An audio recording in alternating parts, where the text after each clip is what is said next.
alam nyo, yung NOAA na yan, yung nakikita mo, yung dinidescribe mo na alam mo na, nakikita mo doon sa website.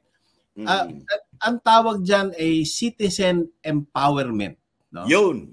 Empowerment yan. Kasi naniniwala kami na ang mga Pilipino matatalino naman talaga. Yan. So, hindi naman kailangan palaging maghihintay ka ng abiso ng 11 o'clock, ng 5 o'clock PM, 11 PM, tapos 5 AM. Kasi meron naman tayong mga datos na pwedeng i-share, di ba? At gamitin ng mga tao, lalo na kapag ka mga disaster ang pinag-uusapan, hazards, emergencies, kailangan mo yung information na yan at every second at the tip of your your fingers, di ba? Yan, empowerment. Nagkaroon ng website, binibigay yung informasyon para masanay din yung mga Pilipino na bumasa ng panganib, di ba?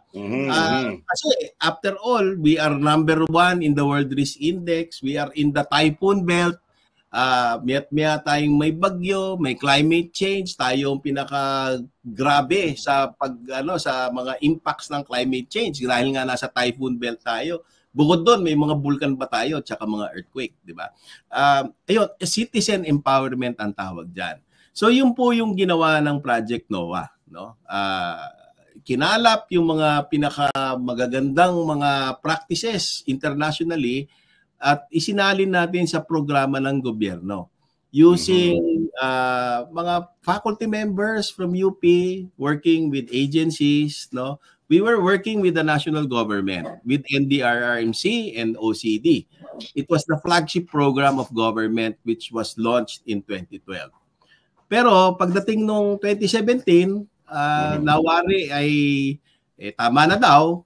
So ako naman, sabi ko hindi pa tapos kasi sa disasters, alam mo, palaging merong leksyon na natututunan because disasters unfold in many ways.